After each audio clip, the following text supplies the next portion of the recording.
Okay. Hey, Michael. Hey, what's up, Matt? Welcome back. Yes. Yeah. We are continuing on our goal of recording every other Wednesday night. Mm-hmm. So here we are. Yes. We're a little unprepared this week. Yeah. We don't have a necessarily topic, although we were jumping around on stuff before we came here. But yeah. So maybe this might be a little bit more random stuff. Hopefully we will pull some threads in with this. But yeah, I think that could be cool. I mean, that's the whole premise, right? Let's have a conversation and see where it goes. Yeah, that's true. And sometimes we have like very directed topics. Mm-hmm. Other times we don't. This is the time we don't. Yeah. So I think the stuff with Sam and Brett have been really, I think there's still things that kind of unfold in that area. Mm-hmm. The time with Zargoon was really awesome. Yeah. He's such a fun guy to talk to, and fun guy as a reference to episode 16 with the older children. With the older children. Yeah. Austin dropped that pun. That was so good. Yeah. Yeah, I think we actually have had some comments on our YouTube from one person, which was cool. Yeah, thanks for that. Yeah, no kidding. So hopefully we can maybe get some more dialogue out there on that. That was kind of fun for me to answer that. Yeah. Or not answer, but talk to somebody. Uh-huh. But yeah, let's go out to those shores and see where we are. Let's play the music. All right, let's do it. Every grab just turns to dust. Like eye contact with a stranger in a crowded room is a dream that yet to reveal. The passing note of a song, the glimmer of the shifting sea. You think you saw it, you think you see it. Okay. All right. How are you feeling? Oh, man. That's a really good question. Well, I'll start with what I told you earlier. I watched a documentary on Elon Musk the other night. Oh, yeah. And I completely felt like what the hell am I doing with my life? I think at 27, he was on his third company or something like that. His 10th billion or something like that. And that was, it was pretty inspiring as far as just watching that. I feel like he has like a really specific set of talents. Mm-hmm. Like he can go really deep on a lot of different subjects and also stay really engaged and stay engaged in like a productive way in a lot of different things at the same time. Yeah. It was like, I feel like I can go deep on things and then sometimes stay engaged on things, but it's hard for me to be involved that productively in tons of things at once. Yeah. Well, in the documentary, the psychologist was saying that so much of like a lot of these successful people in their childhood, there was a lot of things that kind of led to them being successful. You know, think about the Jobs and Elon Musk, the Peter Thiels. It seems like there was a lot of challenges they faced early on in life. And I don't know if that's just anecdotal or if that's actually true or not, but something really, I don't know, fascinating. It's like it's almost if you haven't had enough challenges early on, then you are not as productive or or intense as some of these. What's that adversity thing that we've talked about before? Yeah. And even what is the reference where you have talked before about adversity actually exposing certain genes in your or expressing certain genes that have been dormant until adversity. Yeah, and I need to go back and look at that. That's something that I remember when we brought that up last time. That I was like, I need to go back and. So I'll put that in my notes. Okay. Yeah. So did you feel? I feel like it is an expected response that some people can feel discouraged by the existence of somebody like Elon Musk. Mm-hmm. Did you feel any of that, or did you feel invigorated? Oh my gosh, yeah. Yeah. It's like I was like, what kind of business can Matt and I start together? And then like I told you, I was like, well, Matt has a lot of useful skills. Mine are more not useful in the practical sense. Yeah, but look at our own two track records. Like you started a business that's now successful. Mm-hmm. I've started several businesses which are all now non-existent. So what good did my useful skills do for me? Well, yeah, I think there's a lot of extenuating circumstances. Extenuating circumstances. Extenuating. So I don't think, because, as I've seen you as a business person, like you have the drive and the abilities to do stuff. I think you just had a lot of extra stress at that time that was pretty intense. So. Yeah, that is true. Sometimes I worry I've lost some of that drive as I've gotten a little bit older and entered into a place in my life where I'm actually taking advantage of some of the the space to be relaxed and calm. Mm-hmm. Even just to I read a lot these days. Yeah. And I feel like in my entire 20s, I almost never read because I was always working on whatever, something that I was engaged in. Mm-hmm. If I wasn't sleeping, I was working. Yeah. And I don't really have it in me to do it like that anymore. Yeah. At least not now. Maybe that'll come back. I don't know. I think so for you specifically. As you've kind of come through the season, through the divorce, getting settled with your kids and being in this space, there's a certain amount of opening that's happened for you. And it seems like it might not be right now, but I think more space is being created for you, I think, and you're also creating more space. So I think that's even kind of we were talking about earlier, it's sort of, when you have all this free time on your hand, it's what do I do with this? It's you haven't been maybe used to that as much because it was either taken up from, working through an issue or a problem that you had to solve relationally, 2 or 3 years ago. And again, I'm just making a guess. You can tell me. You can tell me I'm full of shit if you want to. That takes a lot of space, mental space in your head and heart and all that jazz. So I mean, I hear it in your music. The depth of our conversations are. I'd like to think they're deep. Yeah. So I think part of it. That's why I'm always so curious. Even the business idea. It's what would we create? What is a more in a business type sense? I think that would be really fascinating, to think about, if not anything, just for an exercise. Yeah.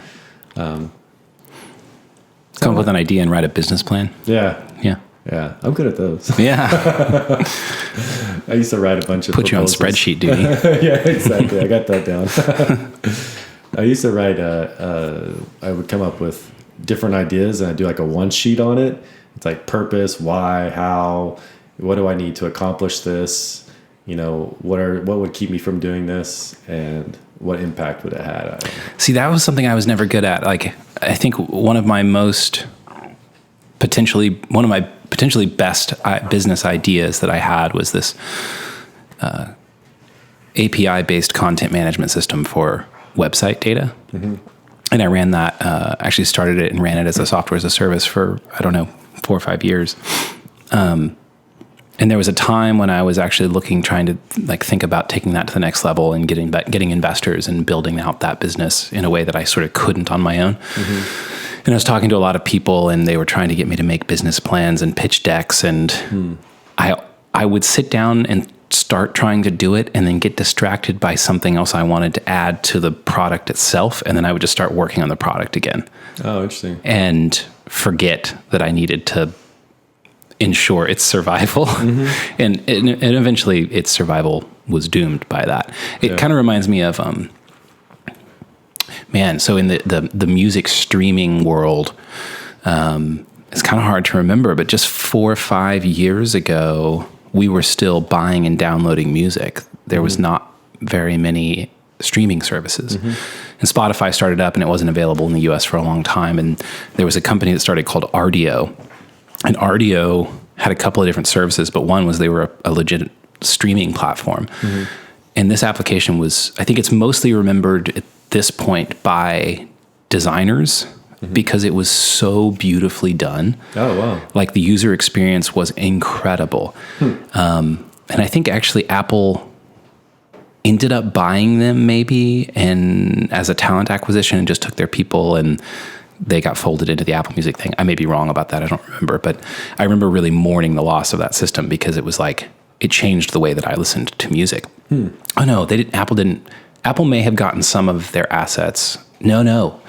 Their assets went to Pandora. That's what it was. Oh, gotcha. Anyways, they ended up going out of business because they were so focused on making their product that apparently, I read this article, they just like failed to hire a marketing department at all. They were just all so consumed with making a great product. They forgot to hire anybody to go out there and tell people about it so that people would use it. And those of us that were really immersed in the design world sort of found it because we're out there looking for stuff all the time and loved it, told each other about it, but it never like got enough of a user base to actually become a viable thing. Because in the music streaming realm, profit margins are tiny. I mean, I feel like I heard that maybe even now Spotify isn't even profitable. No, sure. And Apple Music has a big leg up on them because Apple is Apple. You know, they don't need Apple Music to be profitable. It can be a loss leader for them. Yeah. But the profits are tiny. I mean, so I'm a musician. I have my music up on all the streaming platforms. I think I make half of a penny for every stream. So there's just very little money there. But really interesting that a company can be done in despite having an excellent product. I mean, that's the moral of the story for me is that like excellent products can speak for themselves, but that doesn't mean that they're going to last or work as a business. Yeah. You need the business mind to write the business plan and to execute against that, sometimes at the expense of really great product design. Yeah. Isn't that the hardest thing? I think that's one thing I try to communicate in my business is it's really great to do all these things, but if we don't make money, it doesn't like mean we can't anything. do anything. Yeah. And it's really hard because I'm more of the dreamer, visionary person, and so I've had to learn to come back into that nuts and bolts type of thing, and I'm getting better and better in that area. But I'm definitely more in the visionary.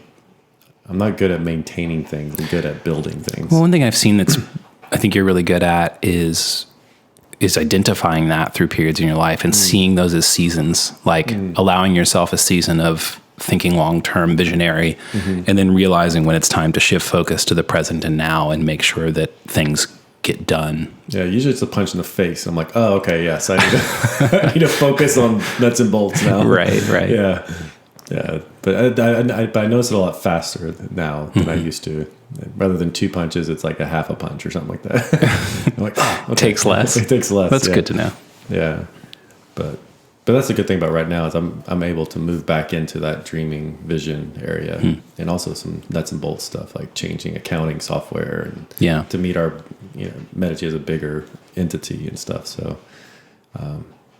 Yeah, but there's all this maintenance that has to go on and all that. And, well, it's funny. I'm actually getting better at that, but higher level maintenance, like very minutia stuff. I get lost in that. So. But I'm just sort of thinking like this has to be true not just in business, but in the in life, in your daily life. I mean, I think you got to be kind of good at both. You got to cast a vision for yourself, but you've also got to be. I had a phrase in my head some years back, which was like, you got to be honest about the things that can take the ship down. Yeah, because those things can seem small and insignificant, and you can sort of like brush them to the side until finally they get big enough, and all of a sudden the whole ship is sinking. Yeah. You don't realize it. You got to be honest about that stuff when it comes up. So you got to like take care of the nuts and bolts of your life, whether that means. Recognizing that exercise is important in your life, or recognizing that eating a certain way, or, taking the time to spend with your partner or your kids, or, I don't know, paying your taxes. I don't know. That's very nuts and bolts. Right. Yeah. If you're in prison, you can't make it happen. But then again, if you don't sort of take time to also cast the vision, you lose the energy to take care of the nuts and bolts, and taking care of the nuts and bolts doesn't really push the ship forward anyway. Yeah. Where do you feel like you kind of, you were saying as far as like with your company developing the software or the programs was kind of something that you, most interest you? Is that, what would you call that as far as like, or would you even say that that's kind of your, superpower, you know? I mean, I always got the most engaged and sort of like, and you see, when you're interested and engaged in something, you sort of get this like narrowing of focus. And I always felt that the most when I had an idea and then thought I can make this happen. Like hands on the keyboard, make it happen. Yeah. That always really engaged me. It was harder for me to feel that engagement for longer term things. Like, I don't know, email marketing or SEO optimization, things that sort of take an understanding and execution now, but it's sort of the long game that you're playing where you're really going to see results a year down the road or something like that. Yeah. That was always harder to engage me. Yeah. But I think I'm also, in certain ways, I've recognized that about myself, and I'm trying to invest in things that aren't my sort of, that aren't easy for me to get engaged in, to see what areas, because I want to grow. I mean, I want to. Like what areas are you thinking of right now? Well, I'm thinking about my current job, because after I stopped doing my startups and moved into corporate America, I was a sort of hands-on keyboard guy for a while, and over the last couple of years have moved into more of a management position. And one of the things that's been hard for me is to not just sit down and do everything myself, and to put together a team that I can help and that they can grow individually, and I can learn how to grow in a different capacity. Yeah. Like that's taken, I had to be aware of doing that, and I'm still learning. Yeah. Do you feel like it's, as far as dealing with different personalities in that area, is that something that has been fairly easy for you, or is that also a challenge? And trying to get all those different people. Yeah, surely that's a challenge. Bring into focus. Yeah, that has been a challenge. Maybe less so than I might expect. I don't know. I don't have a ton to say about that. Yeah. Yeah, trying to get everyone moving in a certain direction is... But then you build momentum. Like right now, I feel like Medici, we've got a momentum behind us, which is really helpful. We're becoming more and more defined of like what we're doing and purpose and that kind of stuff. But I think that also just came through years of pointing in some sort of direction. You're like, and okay, yeah, that looks like it. But it is hard. Like when you've got so many different people with different, things that they want to accomplish in their lives, and how does Medici fit into that as well? I think it's a challenge. The people factor is always really challenging, but also once you get it moving in the right direction, it seems like it's really awesome. Yeah. Because with White Loop, it was just you. Like you didn't have anybody else. My brother. So at that time, my brother was on board with us, and my friend George. So it's kind of the three of us working on that. I don't think I ever met George Henderson. Yeah. Yeah, you were at First Fridays. He was there. Oh goodness. Okay. It was a long time ago. Yeah. Yeah. But yeah, we were so White Loop was a website builder for photographers. That was a super invigorating thing to work on. And it actually felt like we got a little momentum there for a little while. But yeah, we had a small team. We were working on White Loop and that CMS that I talked about, and also designing and developing custom websites for clients. And that was kind of funding the whole thing. It was a fun time. Yeah. Yeah. Yeah, it was like a big group of you guys when I came in, met y'all. Right. Yeah, and then Stu Smith kind of came around, and we did a bunch of work together and started a co-working space downtown, upstairs above the library bar on 6th Street on 36. That was an experience. And there was a bunch of creatives there, and that was really pregnant with potential. And it's kind of interesting to watch something like that, or to remember something like that, and how much potential I felt back then, and how that seemingly amounted to nothing. Yeah. And I don't think that's true. I think that's actually like a really bad way to look at it. It just didn't amount to what I had in my mind that I thought it could or wanted it to, you know? Well, I feel like that is very accurate. You know, there was a lot of potential there. I think, but also, it seemed like it also though attributed to your being able to get the jobs that you have now because of all that experience. Definitely.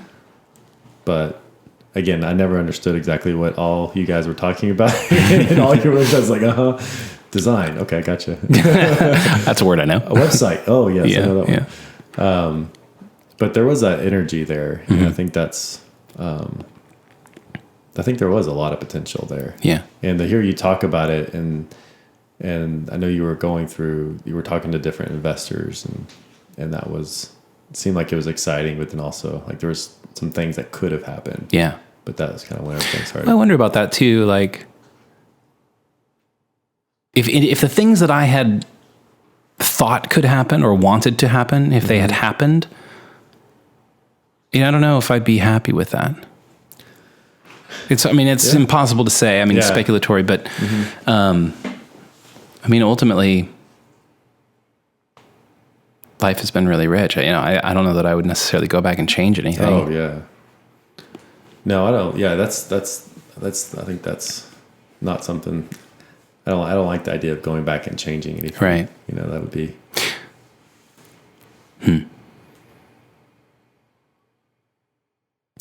Yeah. I don't know. That's a hard one as far as. Is there anything in your life that you would change? No. It's like it's all been as frustrating as certain things have been. I guess that was when you were saying that. That's what I was thinking of is being able to go after different dreams, and even if you fail, I think that's the part. It's like you have this, like you were saying, you had this vision, you had this direction that you were going with, just in business wise,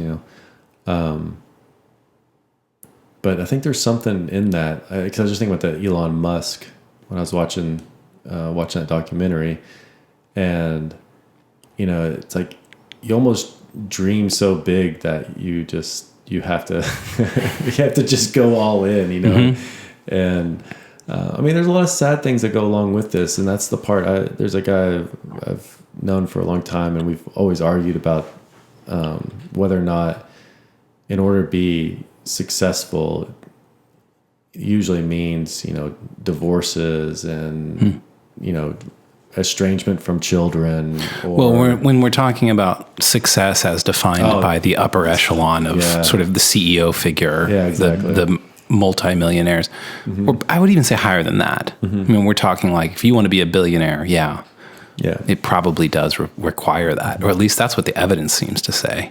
Well, in business in general, restaurant owners, it's just rife with, I think divorce is the biggest thing I see, and also just, spending time with your kids and health. It's like, I've been fortunate to meet a lot of people that, run businesses, and, a lot of us are really, it's pretty stressful, and that's not something you can show to everybody, because then you don't have nobody will believe you. I read an article about CEOs. It's like a lot of people boo-hoo them and say like, oh, you have all this money to do this stuff. But if a CEO says something about how he's having a hard time, his stock could crash. That's interesting. And so... Yeah, because we assign the success of the company to that guy's, woman or man's psychological state. And if there's, it's like, didn't Tesla tank 7% when Elon smoked pot on Joe Rogan? Yeah, exactly. I don't know if I can handle the stress of having something be tied to my mental state that way, especially as a public figure, a celebrity figure, where everything that happens in your life can end up on the internet, whether you want it to or not. That's a lot of pressure. Yeah, or being a president or a state representative. Yeah. I'm actually, not to take this into a political landscape, but I just want to say I'm kind of shocked that Trump has not cracked psychologically. Yeah, it depends who you ask. I guess suppose it does. I mean, but I don't know, like, I feel like at the very beginning, there was some article that was written where he just sort of admitted how hard it was, that it was like way harder than he expected, which I thought I was shocked that he admitted that. And then I was like, oh, what if he just resigns? Like, what if he can't hack it? He can't handle it. Yeah. I mean, I'm kind of surprised that under all of the pressure, he's remained... I wanted to use the word coherent, but I feel like it's too easy to argue. He's remained enough. He hasn't changed all that much. Like his character has stayed predictable, and that is surprising. That is really surprising. Yeah, I think you and I are too. What would you say? We're too nonpartisan when we talk about this stuff. So you know, so I can hear the two other arguments. You know, maybe more conservative or liberal arguments on this, but you and I are not very.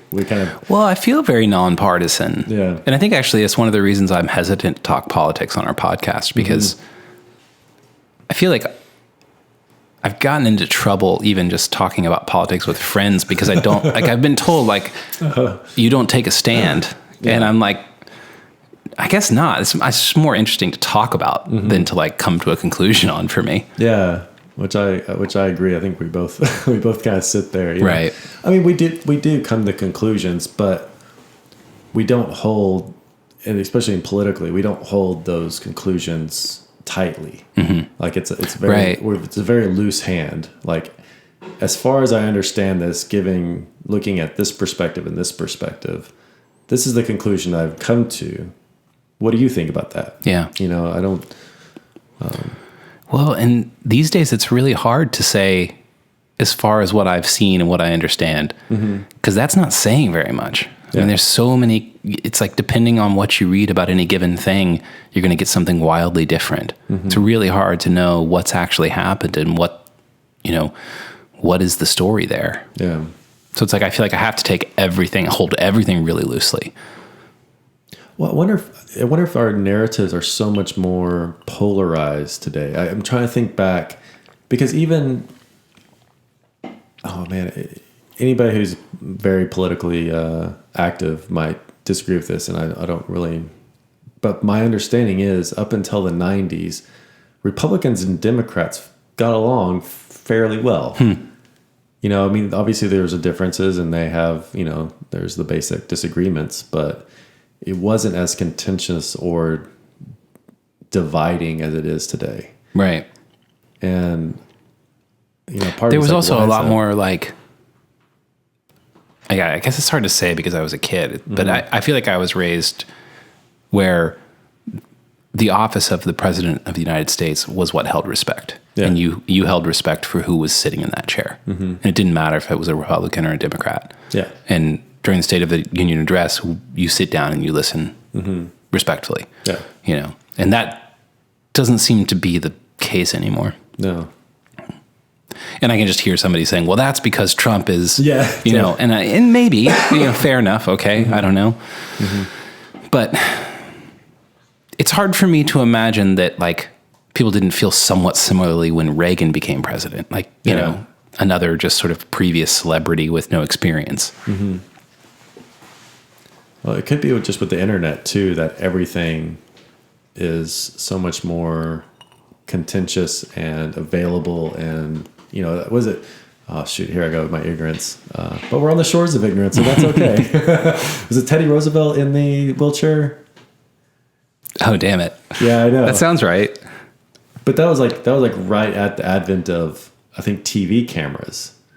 Well, didn't he do the fireside chat? Yeah, but that was radio.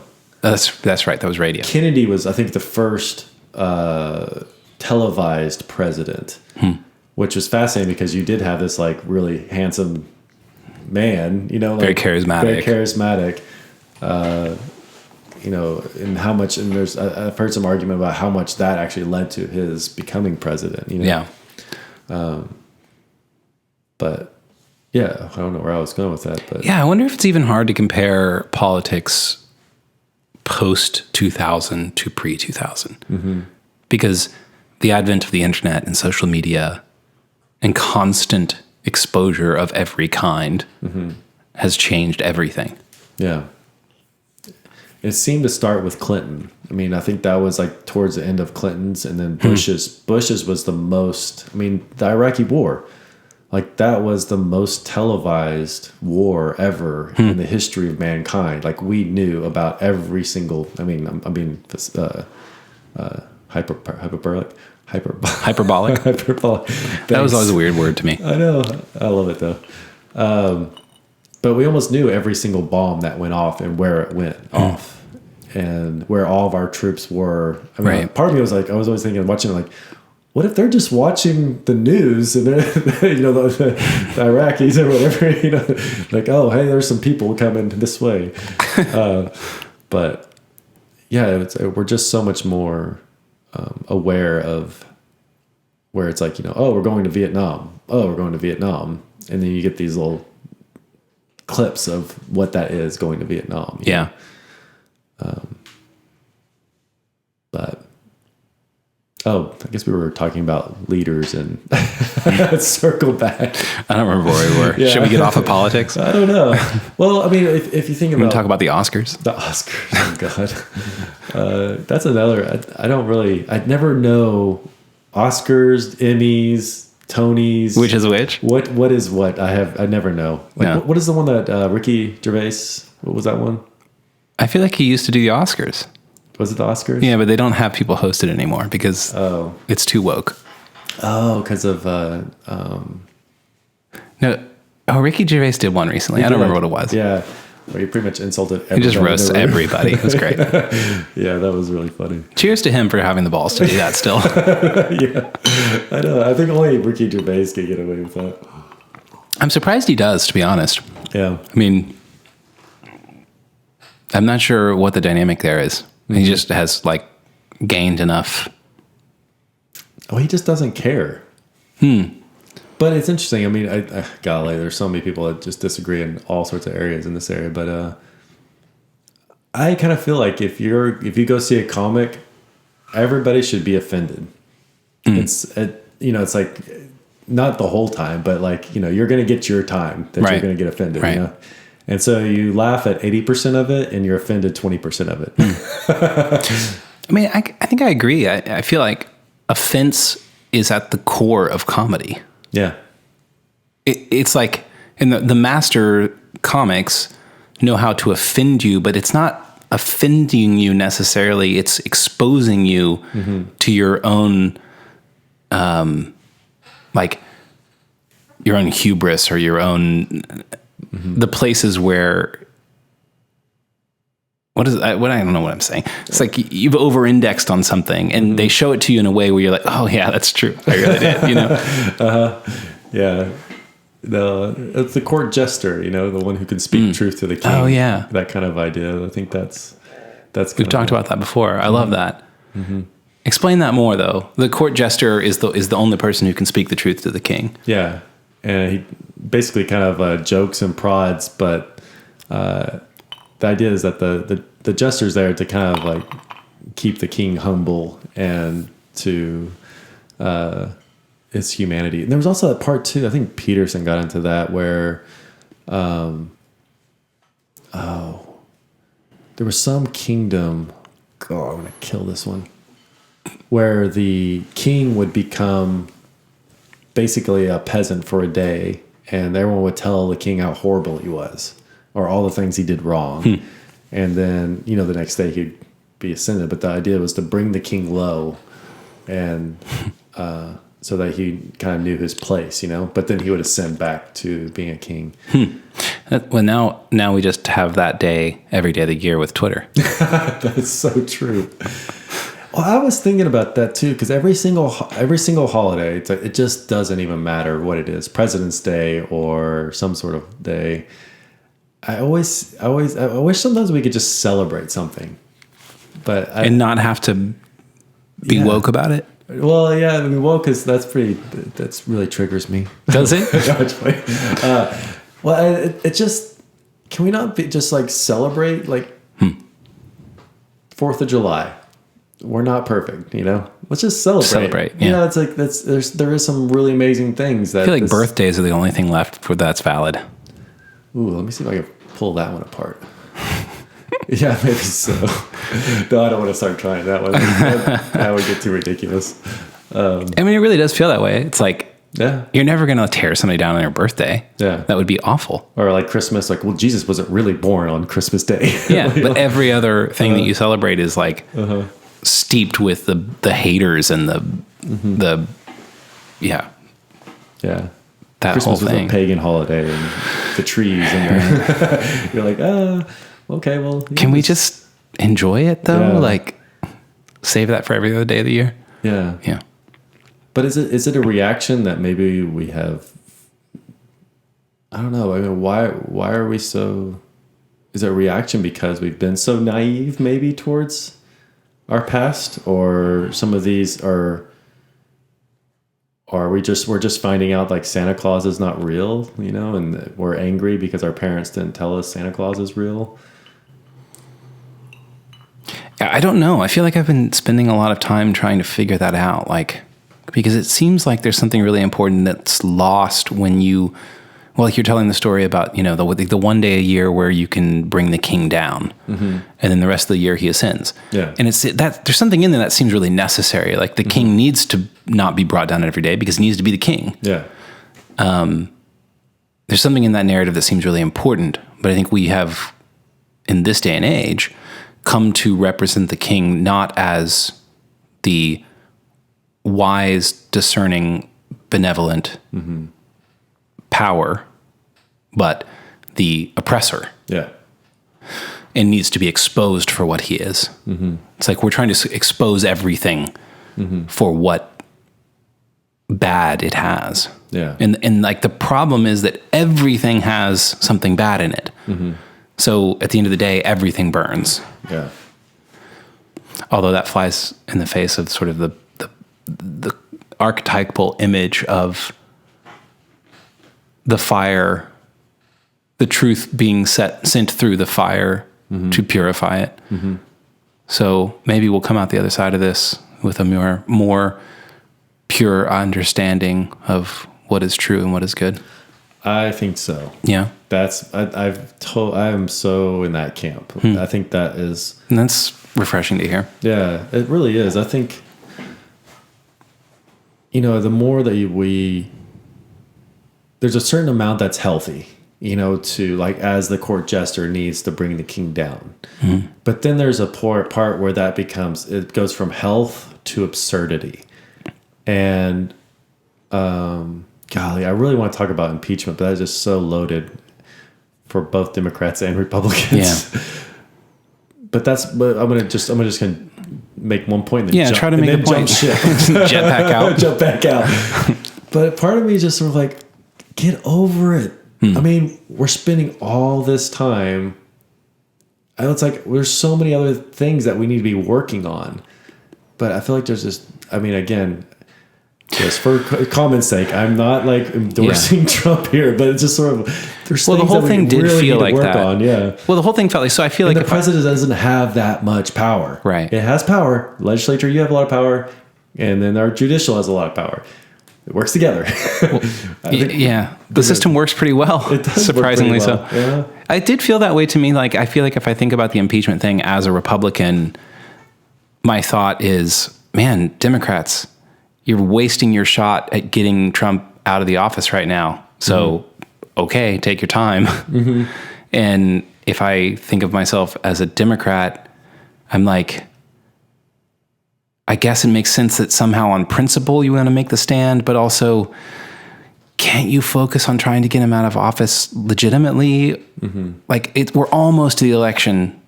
Why are we wasting our time on this? Yeah. So it never computed to me, especially when it ended up that there never was a crime actually charged or accused.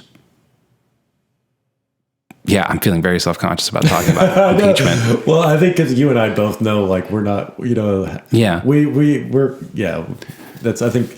Well, yeah, I don't take a side. Yeah. And so it's hard to talk about. Also, as much as I like listen to news and podcasts and all that, I don't feel very well spoken about it. Yeah. But the whole thing did feel like a waste of time to me at the end of the day. It just felt like a waste of time. It's like, well, if anything, the outcome seems like it's going to make Trump's case for re-election stronger. Yeah. And it felt like that. It felt like that kind of from the beginning, which I'm not like super happy about. Well, I think the Democrats are doing that. I don't understand it. It just doesn't make sense from like if I was going to make a strategy for the Democrats, it's like, I'm going to go after this guy who I keep throwing mud at, but nothing's sticking. And he just gets right back up. And now I'm going to go try to impeach him. It's like, it's like almost like they're stooping to his level, or so a Democrat would see, or I don't know. It's like, I could just, again, we need someone casting vision for the United States. Like, what do we want to do? Where are we going? I don't really feel like I'm hearing that from either side right now. Like, where are we going? What are we doing? What do we want to see? Like, there's just not a lot of voices. It's more of like everyone's saying how bad things are, or I know, or who's evil, or who's that has to turn around. Like, we are somehow not talking about the fact that we are living in the most prosperous, most tolerant country in the world in all of time. Up to this present moment. Yeah. Yeah, totally. No one has had it better than everyone in this country right now. And clearly there are exceptions to that rule. Yes. Yeah. Right? But we can take advantage of the situation to make things so much better. But if we keep talking about only how bad it is, well, maybe we can like, man, that's a great point you made of like cast the vision. Yeah. It's like we're like way too bogged down in some nut and bolt somewhere where it's like, yes, that's important, but also where are we going? Yeah. What are we doing? Are we on a solid ship that's worthy of working on? You know, and if the answer is, and I hear a lot of people saying, at least insinuating the answer is no, and that concerns me because like if it's not, then what alternative is there? Like, there's not another alternative. No. Nothing has been even close to as good. Yeah, that's so true. Yeah, I mean, maybe that's kind of interesting. Like, what do you want? Like, what would you like as a U.S. citizen, living in Texas? Yeah, you know, what is that you want from your government, or what kind of vision would really capture you? I don't know if this answers the question, but the first thing that came to my mind is that, you know, everything that I'm hearing is things are terrible. Our country is full of racist bigots. Our system is oppressive. Our country is divided. We're living in one of the most divisive times of all time. And then I go walk around and I experience, it's like nothing like that at all. Yeah. I experience people who never have ideological or political conversations in day-to-day life. People are kind, people are helpful, people are loving. Like, how can we mine that? How can we somehow get away from the narrative that somehow we're telling ourselves and actually look at what's going on? Yeah. Like, what's going on when you go about your day-to-day life? I mean, it sounds like almost like the narrative that we're being fed has some truth in it, but it's not the general truth of what is really happening in the United States. Well, maybe that's what we're really struggling with as a culture right now, is the difference between general truth and a truth that goes against that. Mm-hmm. Yeah, even our terms are kind of funky to me, but I know what we're trying to get at here, but I don't know a better way to say it. Yeah, I guess to try to stay on like the vision casting idea. Mm-hmm. I think I'd like to hear people talk more about how absolutely wonderful things are. And it may not be the same for everybody, but the fact that things are better than they've ever been means that we have more power to change it for the people that aren't experiencing the most of it than we've ever had. Mm-hmm. So let's work on that. Yeah. But I think the thing that's bothering me about the left is like they have a piece of that where they're like, we need to work on the dispossessed. We need to, bring those. It's like they have that part of it. Mm-hmm. But their solution to do it is to tear the entire system that brought us here down in the first place, and that just seems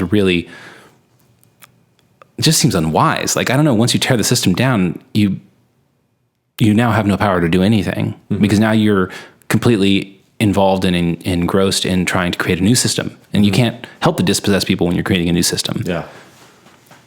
Like you need the system in order for the stability to help people.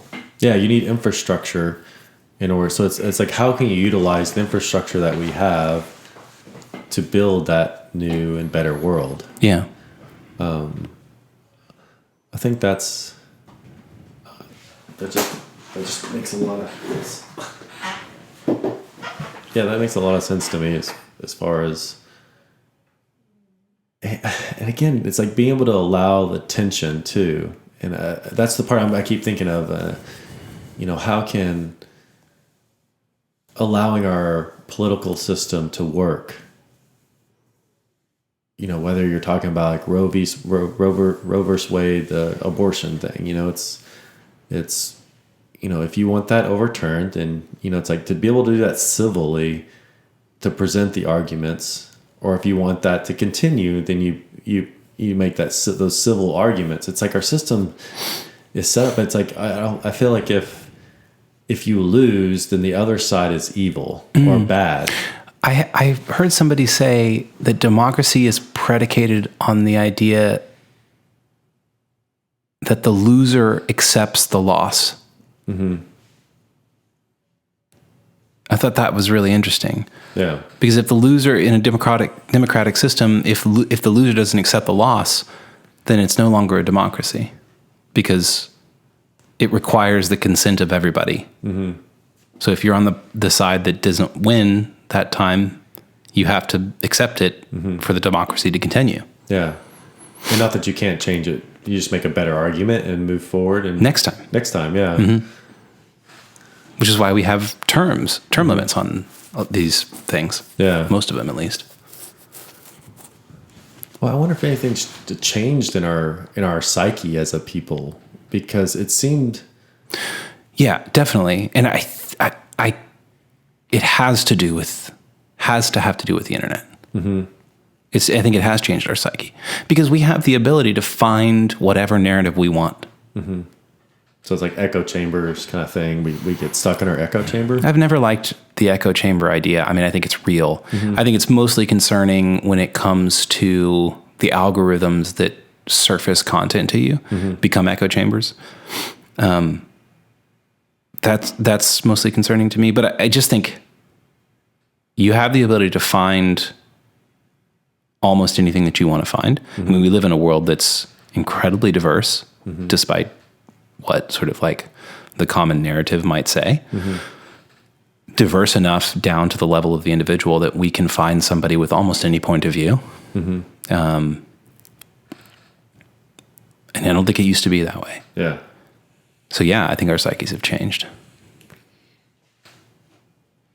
Well, maybe it's the same thing. We're just very young right now, and not mature. Mm. And so maybe we can. I mean, hopefully, there's not like when you're a teenager and you commit a crime and you end up going to jail or something like that. You're like, well, hopefully it's not going to hurt you later on in life. You know, that's why when you're 18, it's expunged or something like that, or you, whatever, something happens when you're 18. You can't really your criminal record doesn't start till after you're 18. Right. Although with Twitter and stuff like that, it's like your criminal record on Twitter is there for life. Yeah, as long as words are violence. But there should be some like forgiveness for this period of time. I just got super self-conscious. I'm like, with the Twitter thing, and then I'm realizing we're on a podcast right now, and we're on like episode 18. Yeah. What have we said that's sticking around that might convict us in the future if suddenly the winds change on what's okay? Well, that's the thing is like I'm okay with that for the most part. I mean, I think there's certain subjects I haven't thought through enough that I'd want to speak on the podcast about. Such as? Good one. No, give it to us, because I feel the same way. We don't have to broach the subjects right now, but breach? Brooch is something you wear. Let's breach them. There you go. I lost my train of thought. No, I didn't. You just don't want to tell me. True. No, because I think mostly I think of things in a very nuanced way, and I don't really hold my opinions strongly. And I feel like I have a very deeply distinction between my political and my personal values. So like I want to live in a world where you can act as an individual as long as it doesn't infringe on other people's rights. I'm kind of almost libertarian in that way. It's that's something that we have lost, is the idea that your personal values don't have to be reflected in your political values. Mm-hmm. Is that what you were saying? I think so. And I don't want. There's a real problematic area in that because, but yes, like whether you believe, the conversations, the narrative is framed pro-choice or pro-life, which is really interesting in my perspective. It's just why those two conversations are phrased in those two ways, because they're basically not really arguing against each other in that sense. They're not talking about the same thing at all. They're not talking about the same thing at all. And I think that's the weird thing about it, but it's so divisive, Well, I think it's designed that way. Yeah, it is. Yeah. It's like you're making two, there's such a great word for this, but I don't even know it. They're making 2 points that are both equally valid. And see, I can't even do it. But I'm willing to, as a political entity in this country, to be able to okay, we've decided that politically, but that doesn't mean me as an individual, I need to do that. I can still not do whatever that is. Mm-hmm. Well, I think there's something important in that. It's I don't need my personal set of values to be reflected in our political system. Yeah. Rephrase that. I don't think I should have to need that, because I don't think it's possible for each of the 330 million people in the United States to have their personal value system reflected in the government. Yeah. It's just not possible. So if we try to achieve that, then we're screwed from the outset. Yeah. I think maybe you said this to me recently, but government should not be looked at as something that gives us our rights, but something that protects our rights. And and that's sort of what's encoded in the all men are created equal. Mm-hmm. It's we have inalienable rights. The government's there to protect them. Mm-hmm. Government didn't give it to us. Yeah. It's there to protect it. Oh, that's right. Yeah. Mm-hmm. So it's maybe part of the problem that we're having in politics right now is we're trying to look for our own value systems and try to make them be in the government system. Mm-hmm. And that's screwing up the purpose of, or the function of what government was set up to be in this country. And it's structurally set up to be something different than that. Well, that's one argument why the French Revolution failed versus the U.S. Revolution. Is we said that the rights are inalienable to the individual. Where in the French Revolution, again, I could be wrong on this, but this my understanding is that the government gives the rights to the individual, which are two different things. It doles them out, hands them out. Yeah, it hands them out. Which means you can lose them. Yeah, exactly, because it's owned by the government, where in the U.S., the rights inherit in the individual. And even though it might be seem semantic, it's actually a really big deal. Because it is a big deal. The government there is to serve the people, not the people to serve the government. It's almost like Jesus talks about the Sabbath, It's like the Sabbath was made for man, not man for the Sabbath. Yeah. That same kind of idea of... Well, so how much is that changing just by nature of the fact that so much of our public conversation now is happening not in public squares, but in spaces where that is inverted? Interesting. So, well, Twitter, Facebook, Instagram, you have no right to be there. They can turn you off at any time for any reason. That's interesting. And they don't even have to justify it. Yeah. So you don't have rights on those platforms. Yeah. You are given rights that you can hold as long as they allow you to hold them. Yeah. But that's an inversion of the agreement that we have with our former public spaces that were more moderated by our government. Jeez, Well, not even moderated, but it's like anything that's public space was government space, right?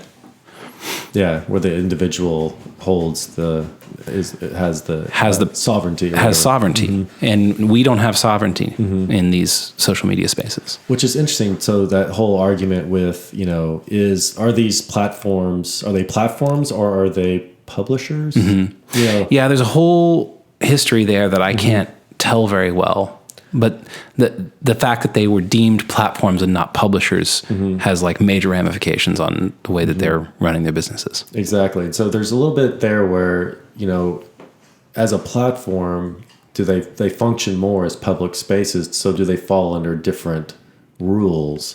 Whereas a publisher, they're responsible for that content. Yeah, well, we had a lot of rules, historical rules on how to deal with publishers. We had no historical rules on how to deal with platforms. Yeah, exactly. Yeah. But, again, the thing that everyone's having a hard time with is sometimes those platforms are claiming publisher rights, and then sometimes they're claiming they're trying to play both sides of it. The best of both worlds. Exactly. And so it's really confusing, and it's hard because, I guess I'm kind of fairly libertarian when it comes to business in some sense, and not in other senses, because I do agree with a certain amount of regulation, but I also don't. It really scares me to think of the government coming in and saying, interfering in that too much. Here's how you have to run your business. But if they define like publisher, platform, business. And so each one of those had different criteria, then they would know how to function within, okay, we are this. I'm functioning as an LLC or as a corporation or as an incorporated or whatever, Right. But that gets really complicated really quickly. I'm not really so versed in that. But coming back to the idea of, casting vision and, these platforms that I think there's very few people that are really casting visions. And that's like, you see people like a Jocko, the Navy SEAL guy. Willing. Yeah. He's in there. It's like this extreme responsibility thing, it's like, there's something inspiring about that. It's like, I might not agree with him all the way there. I'm like, well, tone it down a little bit, but he's like, but at the same time, it's inspiring. Or like an Elon Musk, I'm like, man, there's something inspiring. It makes me want to like, okay, what do I have? What can I do with what I have? Yeah. Or even like a Jordan Peterson, who has just come on the scene and just is so eloquently spoken, and Brett Weinstein, Eric Weinstein, all these, Sam Harris. I mean, all these guys that have really kind of come up and, they're trying to lay out a format of how do we move forward from here? And, trying to sparse through a lot of the chaos that is out there. I think one of the things that really inspires me about that group of people. So what was that book? The Douglas Murray book, The Madness of Crowds. Oh, wow. When he talks about that, I think it was a British war device. I can't remember what it's called, but it's like essentially a rocket that had this super long cable tail on it that was full of explosives. And they would shoot it over a minefield, and it would like lay itself out, and then all these explosives would detonate and basically clear a path through the minefield. And Douglas Murray said, I'm basically hoping that this book, because this book will be that for the public discourse. I'm hoping to clear a path through some of these subjects, not to deal with them totally, but to give us space to talk about them. And it was super bold because he talks about gender, he talks about race, he talks about feminism, he talks about trans issues. But I think those people that you mentioned, the sort of the intellectual dark web people, are willing to come forward and struggle through difficult topics in ways that could really damage them personally. And I think it has happened to a lot of them. But are just like, it's too important to talk about. We need to have this conversation, and I'm willing to sort of like explode a path through this. And that's really, really inspiring to me. Well, I think one thing that's common to all of them is, and some more and less, not to put them all, generalize them all, but, and who all is, but like they're looking at it from all sorts of different perspectives, and a lot of times whenever they're speaking with somebody, they'll say like, okay, you're looking at it from this perspective, but we need to kind of open up and look at it from a lot of different ways. Like, can you identify with your conservative brother and sister? Can you identify with your liberal brother and sister? I might disagree with this, or I might disagree with that, but can you, I think the best thing one thing I really love is steel manning the other person's argument. Can you give the best argument, or even a better argument than that you might be receiving, to defend their position? And I think that is something that is missing, where, the straw man is huge right now. It's like, I'm going to go after the weakest part of your argument. And make that the whole thing. Make that the whole thing. Yeah. It's like, so if you said like, oh, I like Trump. Okay, everybody, I'm making this as an example. This would be super interesting. You'd be like, oh, then you fit into all these categories. Yeah. What if the whole impeachment process required that, once it got to the Senate, that every senator who got up had to steel man the other side? That'd be so badass. So every Democrat had to give the best argument for why Trump was innocent, and every Republican had to give the best argument for why he was guilty. Yes, and so the Democrats would have to agree with the Republicans, like his summation of their viewpoint. Like the Democratic Party would have to say, that's my viewpoint. Yeah, right. And the Republicans would have to say, like, to the Democrat, here, right. You got it right. I think that would be amazing. What would the outcome be? Like, at the end of the day, let's put a referendum on the ballot or something like that. I love that. At the end of the day, everybody's just like, I think we're good here. I think we all agree. That's so good. I would love that. Because that's the thing, is like, if you can state the other person's side in a way that they would agree with, and you're not making any cheap shots or twisting anything, then you understand their point of view. Yeah. Oh, God, that would be so amazing. And it's such an important place to start. Yeah. Why does that seem so logical? Like, what are we doing? Well, did you listen to the Joe Rogan conversation with Andrew Doyle?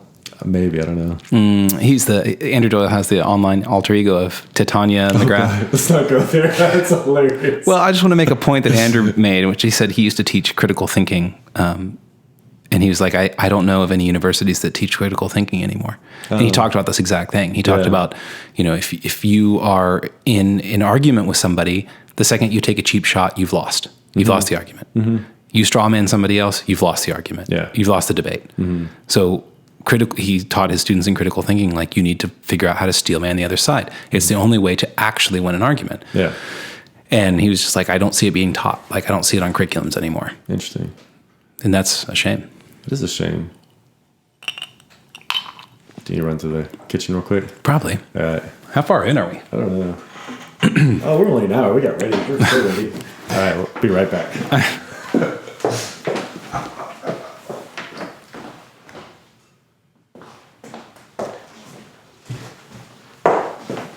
right. I'm so stoked on this. I just decided we're going to call this episode, "Oh shit, we talked about politics." I love it. I think that's a perfect this thing, or what we should call this for sure. I'm going to take a... All right. I don't know if we're going to keep this on the podcast or not, but anyways, we are not... Matt and I love talking about all subjects and from all points of view.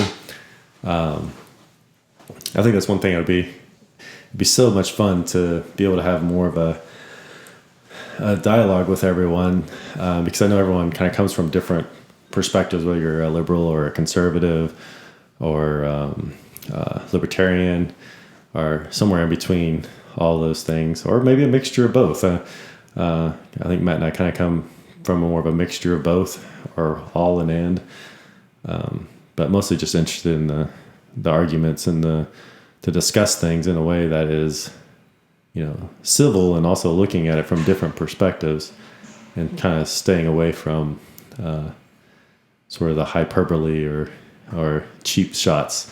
I think that's one thing that when I see this cheap, and I'm also guilty of the cheap shots too, but once I do it, I'm like, oh, no, that was lame.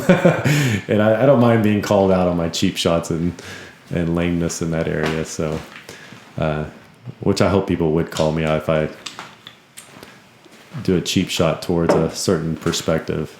I think that's definitely I think that's the best sort of call out culture.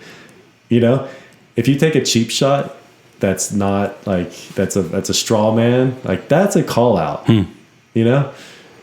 I think that's something that should be like, no, you didn't present that really well. Right. That was actually a cheap shot. You just called all Trump supporters white nationalist. Yeah. Or dumb. Yeah. I think it was Don Lemon that called like all Trump supporters dumb or stupid or something like that. He had to apologize. Trump has a lot of interesting. God, you can't even tackle all of his things he said. It's like, well, you even see that in the political advertisements, and then there's some of this stuff going on right now on social media where it's like, Facebook's under a lot of fire for allowing essentially false advertising in political ads. Oh, interesting. On their platform. Mm-hmm. And there's like this weird balance between, it's like we have to allow people to say whatever they want to say, mm-hmm. but we also need to teach and grow and engender a sense of respect for what good, productive, honest argument looks like. Yeah. So that when you call somebody out and saying, you're strawmanning me, they're like, yeah, I don't want to do that. That's not a healthy path forward. Yeah. Yeah. And that seems like that'd be the logical thing, because if you don't say that, what are you saying? Yeah. I think that's a difficult position to not argue from. Oh man. So I think coming back to, I don't know, I'm just blown away by the idea of, each side having to mm-hmm. Still man the other's position. Well, it reminds me that I feel like on the first episode of this year, we talked about trying to find something we disagreed on, mm-hmm. and then having a debate on the podcast. Oh yeah. And I think we forgot about it. Maybe we should do that and then have to steel man each other. Well, I think we tried to look at things from so many,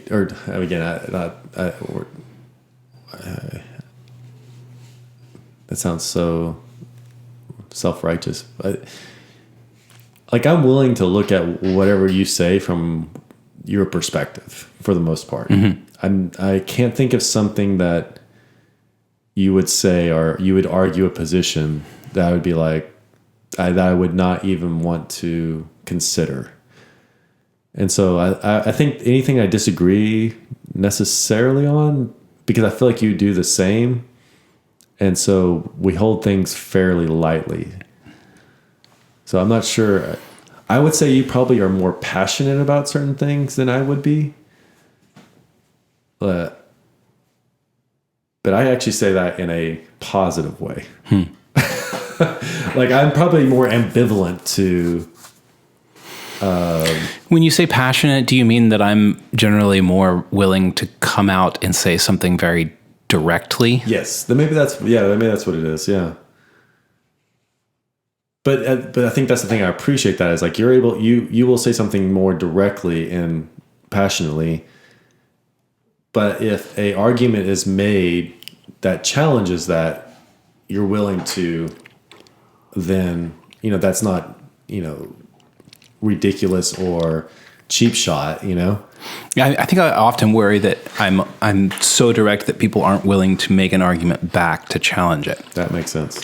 And I really want people to challenge me. And I get sad sometimes when I make a really strong, direct statement and people just shut up. Yeah. I don't like that about myself. Yeah. Well, I think that's why you and I get along, because I really like that, because I don't make very many direct statements. And so when I hear a direct statement, I can encounter something more directly. And that's helpful for me, because I'm thinking about 10 different ways that you could see that, that thing. And I'm like, I'm weighing like, all those okay, things. let's deal with that way of seeing it. Yeah, exactly. So like, I'm like, okay, I agree with 20% of that, 40% of that, 60% of that, 80% of that. There you go. Yeah. But it's not. Well, and then I'll say, well, here's one at 100%. Yeah. And I think a lot of people are like, oh, you're being prescriptive. Like, that's the only way that you can think of it as. And so they just don't challenge. Whereas for me, it's more of an experiment. Like, this is the way it is. Yeah. Let's figure out why that's wrong. Like, let's figure out how to dismantle that. Exactly. Whereas, like, I think we come at things oppositely. Like, you bring all these different percentages of things, and you're like, how can we bring these together into 100%? Where I'm just like, here's 100%. How do we dismantle it into all these pieces? The one in the many. This is an Enneagram thing for sure, right? Yeah, it is. Yeah. Actually, it's also like a very right brain thing. Like, I tend to be very left brained in that. Like, I've defined it. Here it is. Yeah, that makes sense. And then I want to like put it on the table and be like, let's find the context and figure out why that was too narrow-minded. And which is great, because I feel like you need those different ways of approaching a subject. If everybody was like me, then I don't know. We would just get lost in the particulars of all the different views. Because you kind of need somebody, I think, as a CEO, like, that's something I've had to grow in so much more, is being definitive. Okay, we're going this way. And that's hard for me to say, because I can think of, I'm 60% sure, 40% sure, 30% sure. So what makes me 60% on this one?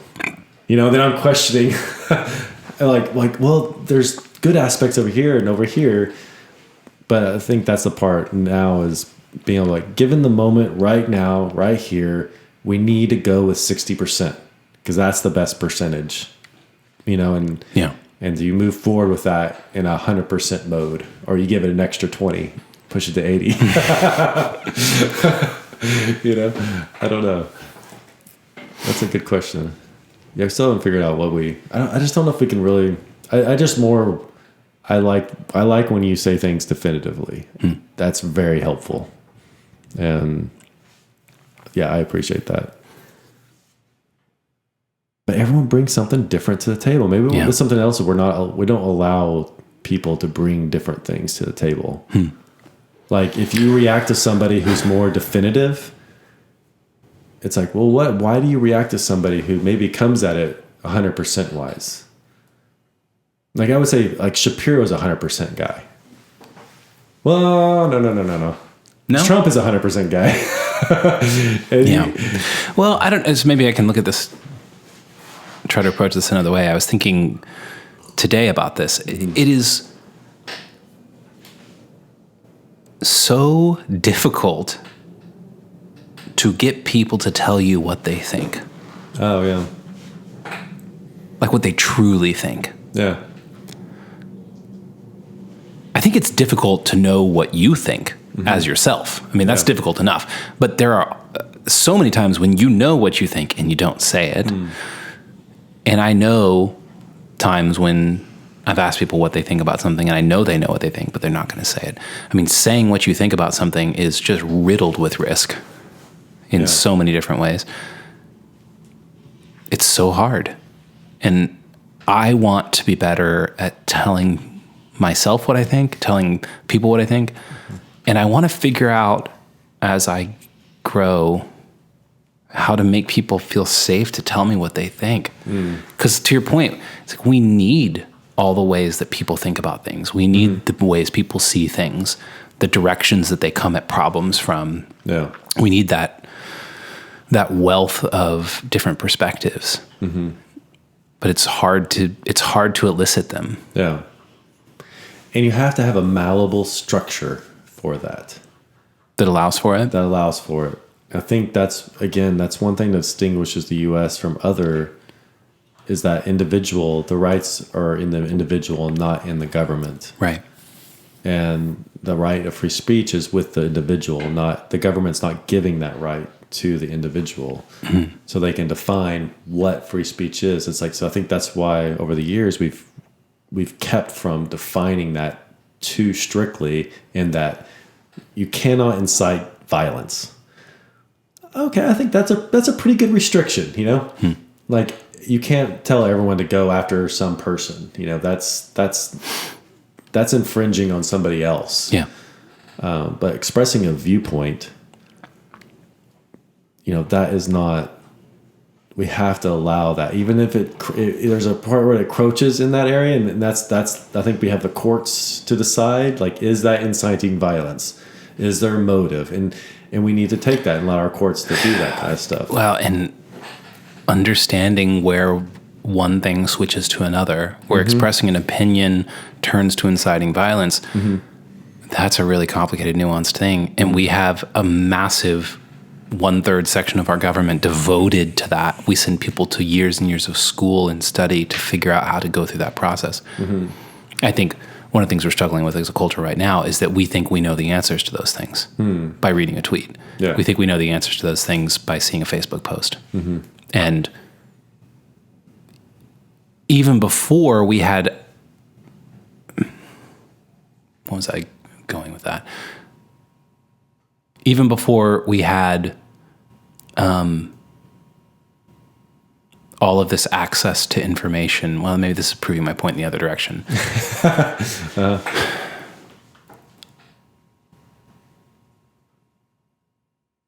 I don't know. I feel like our court system amazes me. And it's not perfect. Yeah. But I don't know how we do any better. I think that's the part that's difficult, and it's something that we have to accept. And not that we can't improve, so that's different, but we have to accept the infallibility, the fallibility of our system. Like that's just true. Now can we make these systems more efficient and better? Yes, but there's a certain part that we have to accept the fallibility. I mean, even whether you're talking about your friends, whether you're talking about your spouse, your kids, it's like there's a certain amount of fallibility that you have to accept, or else you're going to go insane. Well, that's an interesting point. I mean, the whole court system exists to find the truth in something, in a case. Something has happened. We don't know what. Yeah. We don't know what the truth is. We're going to find it. It's always been interesting to me or blown my mind that within that system, there are rules such as there are instances where we don't allow evidence. There's evidence which exists, but we're not going to allow it. Yeah. For reasons, and I wish I could give a great example of this, but it's like there are times when evidence is thrown out, and that blows my mind. It's like the evidence is there. How could you not take it to be? Well, I think the only reason could be for that in the path to finding the truth, there are methods of coming across information which is valid, which blinds you to its utility in your stated purpose. So it is better to say you are not allowed to consider that. Yeah. Because the methods by which we learned that information taint its use towards finding the truth. Yeah, like a wiretap that was not legally procured, if it was submitted as evidence, even though it illuminates the truth, it would only encourage illegal wiretaps more. So you would never include that. Or I mean, there's other instances, but that's one that kind of comes to my mind, because that actually encouraged criminal behavior, even though it enlightens the truth, but long term it's not effective or helpful. Yeah. It just makes me think like the process of truth finding is messy and difficult. It isn't as if the truth is just simply lying there to be discovered. Well, it's like even on the daily when you sent me that podcast where the Weinstein lawyer was on there. The woman defending Harvey. Yeah, Harvey Weinstein. And man, that is such a hot topic. And not hot as in popular, but hot as in like, will burn you to talk about it. Yeah, exactly. But it was a very interesting conversation, and it was the reporter was the reporter that released this information with another reporter. She uncovered the original story, and then wrote a book about it. And so it was even fascinating. Even there's a little contention in the interview.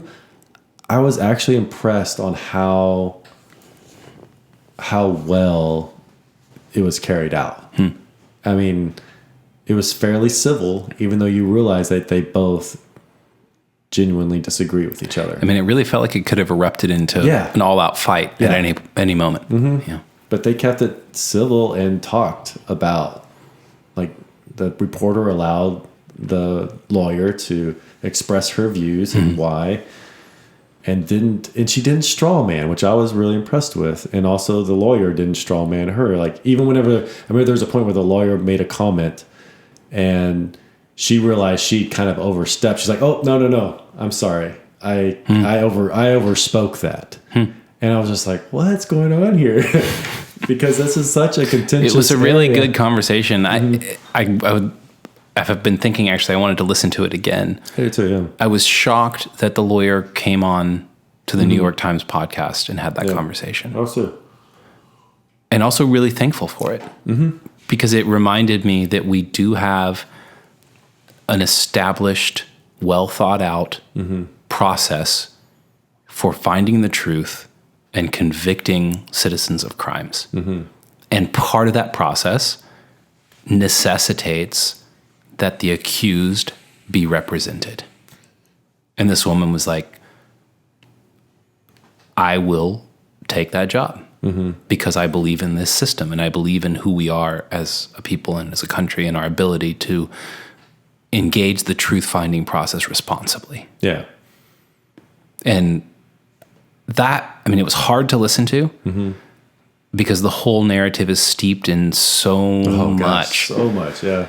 But I was just like, oh yeah, at the end of the day, we have a process where there are people that believe in the utility of it.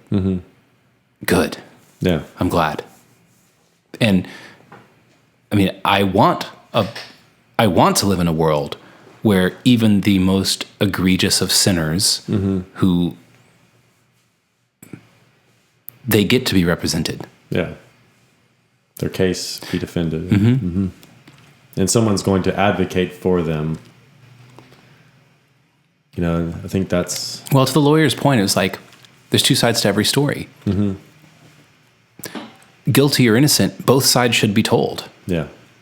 That's how we find the truth. Mm-hmm. And she's there to tell that side. Yeah.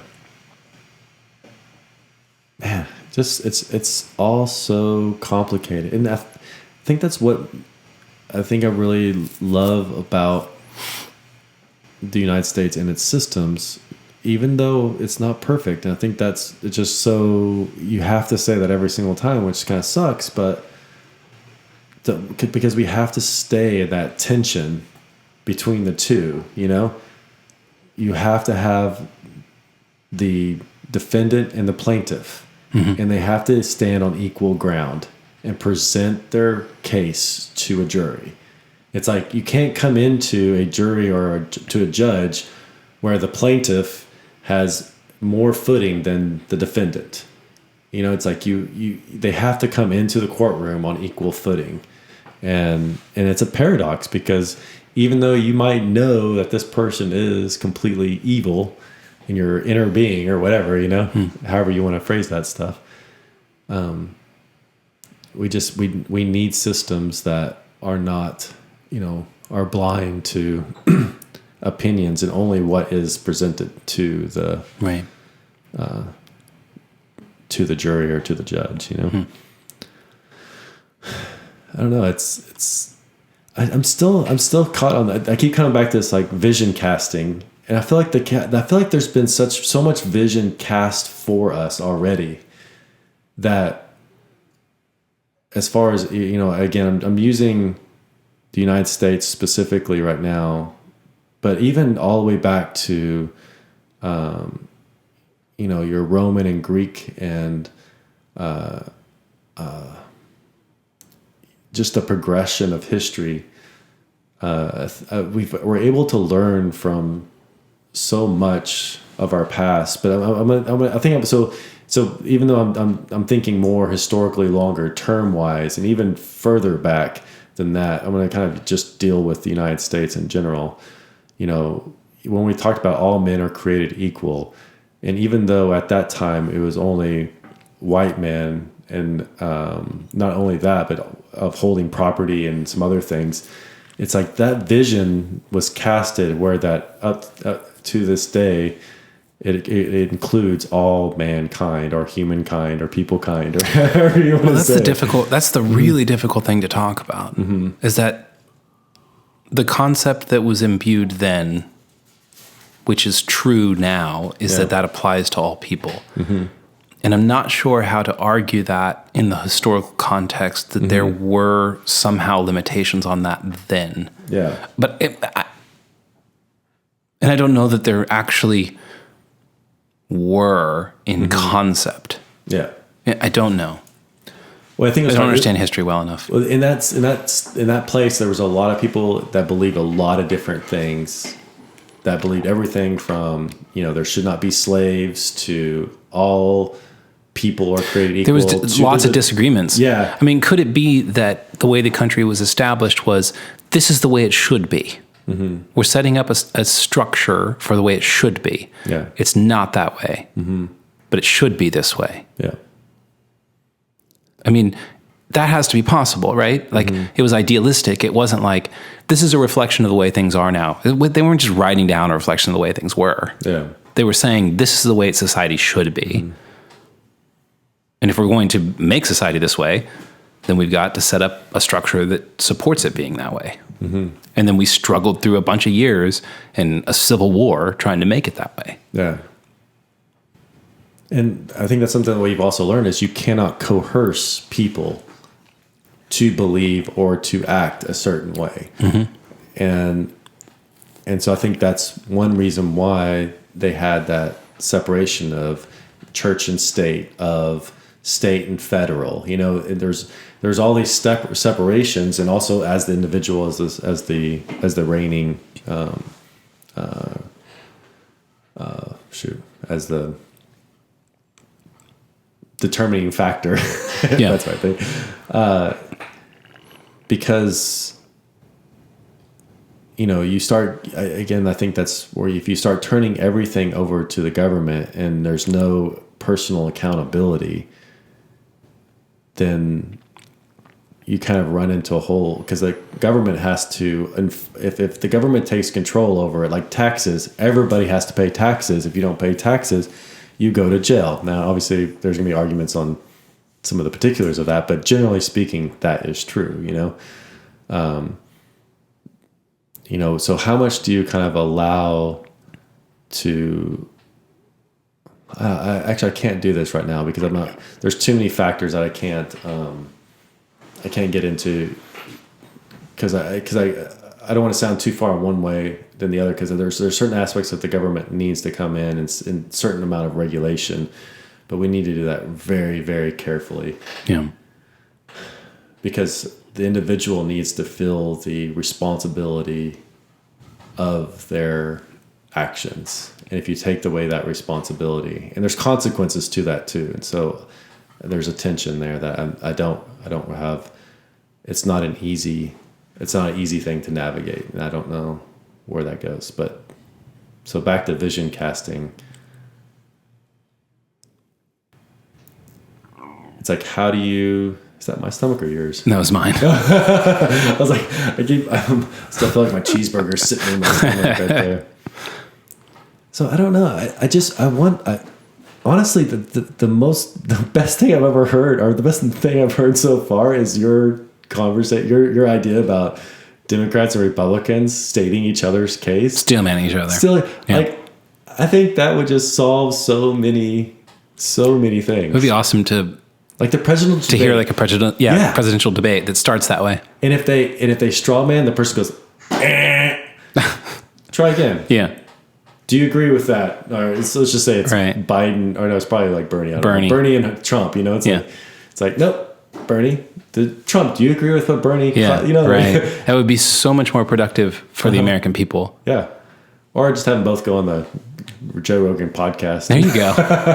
I mean, Bernie's been on there. Yeah, it might be really possible. good, Yeah. I feel like I'm shocked that we went here with this conversation. Oh, yeah, totally. This is way out of our... I know. And I'm loving it. And I'm also like finding myself in a place where I'm like exhausted. Well, it's a lot. I think because we both want to present both sides, or present this in a well-rounded way. Right. And we're both very sensitive to that idea of, we're wanting to engage our listeners and we're not wanting to polarize. Yet at the same time, we want to breach these subjects that allows us to think and to work through these ideas. And I think, I'm hoping as you and I do this more, we can learn how to do that in a way that's productive. Yeah. And is helpful to our listeners to continue in this conversation, because I think we've seen the value of that. We think about, we try to challenge it from different perspectives, Yeah. Even the ones we don't get, like, even I think you would talk, like, how would that person see that, and so we try to figure out, like, put ourselves in that person's point of view and work through the problem in that way, and try to be as honest as we can with that point of view. And it's fun. Actually, I really enjoy that, because, like, I will find myself sometimes when I'm working through a point of view that I don't necessarily agree with, I'll start trying to cheap shot it, straw man it, or, and I'll just catch myself like, oh, to make yourself feel better. Yeah. But I'm so justified in me feeling this way. Well, I'm glad that we went to a place that I think we were both nervous about going to. Mm-hmm. We seem to go there naturally. Mm-hmm. I hope that we start engaging more subjects that make us uncomfortable in a natural way. Yeah. And I think we should not split this episode and let this one play. Yeah. And wrap it up for the night. Yeah, that sounds good. Is there anything else that you feel like you need to wrap up with, or anything that you'd like to? No, I think that was kind of my main sentiment. It's like, let's keep doing this. Let's keep going places and taking risks to be wrong and taking risks to say things that maybe we want to change later. Yeah. Because I think the world needs more of that. Yeah. I definitely, I mean, I like that. Yeah. I'll end with a quote. Because I think it's apropos. What does apropos mean? To the point. Apropos. Relevant. Fits the situation. So this is totally apropos. Nice. This is a quote from Jeff Bezos. And I'm just going to read the whole thing and we'll see how this finishes it out. I observed people who are right a lot, and I noticed a few things about them. People who are right a lot, they listen a lot. And people who are right a lot change their mind a lot. And people who are right a lot, they seek to disconfirm their most profoundly held convictions, which is very unnatural for humans. We like to observe the evidence that confirms our pre-existing beliefs. And people who are right a lot work very hard to do that unnatural thing of trying to disconfirm their beliefs. Changing your mind a lot is so important. You should never let anybody trap you with anything you've said in the past. Sometimes you get new data, and when you get new data, you should change your mind. By the way, sometimes you don't get new data and you just realize the situation and you realize it's more complicated than you initially thought, and you change your mind.